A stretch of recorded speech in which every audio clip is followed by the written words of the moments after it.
Nanindigan naman ng Malacanang na nananatiling matatag ang ekonomiya ng bansa. Sinabi ito ni Communications Office Secretary Martin Andanar kasunod ng ulat ng Standard & Poor's na nabawasan umano ang predictability ng ekonomiya ng Pilipinas. Samantala, iginit naman ni DTI Secretary Ramon Lopez na hindi nakaapekto ang issue ng extrajudicial killings sa pagdagsa ng pamumuhunan sa bansa. May report si Rocky Ignacio.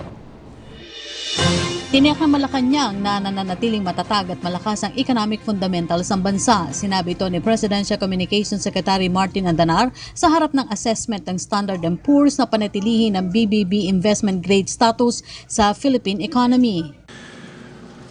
On Standard & Poor's assessment to maintain the country's BBB investment grade ratings, we welcome S&P's decision as it gives government greater resolve to make our economy growth robust, sustainable, and inclusive.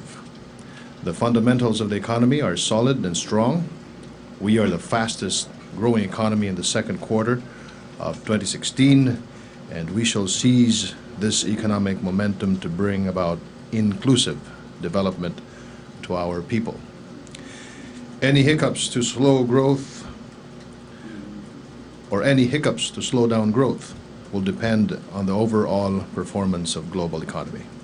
Ayon kay Andanar, may sinusunod na economic policies ang Duterte administration para tiyakin ang matatag na ekonomiya. Sa harap ito ng report na posibleng lumikha ng confusion ng ilang mga nagiging kontrobersyal na pahayag ni Pangulong Rodrigo Duterte. Tuloy-tuloy po naman ang programa ng ating Pangulo patungkol sa ating ekonomiya. Nandyan po yung poverty alleviation na ipapababa ang ating poverty rating from 26 to 17%. Ito po yung ating target. At tuloy-tuloy pa rin po naman yung ating roadmap to peace. Itong roadmap to peace ay napakahalaga po nito para mas maging stable po ang ating seguridad, stable ang ating bansa, and therefore makakatulong po ito sa ating pangkalatang ekonomiya. Pero gate ng kalihim, naging positibo ang pananaw ng pamumuhunan sa usapin ng seguridad pati na ang pagkilos kontra illegal na droga. The President's commitment in the anti-illegal drug campaign and criminality will enhance the country's image to attract more foreign investments. Peace and order is a must for investors to invest more in the country. And we thank the Filipino for having a better appreciation of the positive changes now happening under this administration.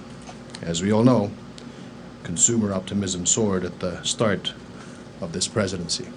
Samantala, sinabi naman ni DTI Secretary Ramon Lopez na hindi hadlang sa usapin ng extrajudicial killings ang pagdagsa ng pamumuhunan sa bansa. Sabi ni Lopez, naging doble ang dagsa ng investment simula July dahil sa pakiramdam ng mga negosyante ng pagiging ligtas ng mga ito. The way we look at this, all these are redounding to a peaceful, much peaceful environment. And I'm sure the business sector, the investors, would feel safer. They can go out in the street, hindi na ho natatakot. In fact, isang statistics na nakita ko, I don't know kung updated, na bumaba raw ang crime rate by 5,500. Siguro by now, mas mababa pa. 5,500. Ang laki, ang daming nawalang krimen na supposedly siguro nangyari na compared to compared to last year po yun, laki ng binaba. So that to us is a good assurance na yung pinangako ni President Duterte, yung Agenda Zero, peace and order, security, at no to illegal drugs, no to corruption, ang laki ho ng benefits the way we look at it from the business sector. Palalakasin anya ng Pangulo ang macro at small and medium enterprises para sa pangkalahatang malawak na oportunidad sa mga Pilipino. May koordinasyon na rin ng DTI sa malalaking malls para mailagay at mabenta ang mga gawang Pilipino sa ilalim ng One Town, One Product o OTOP.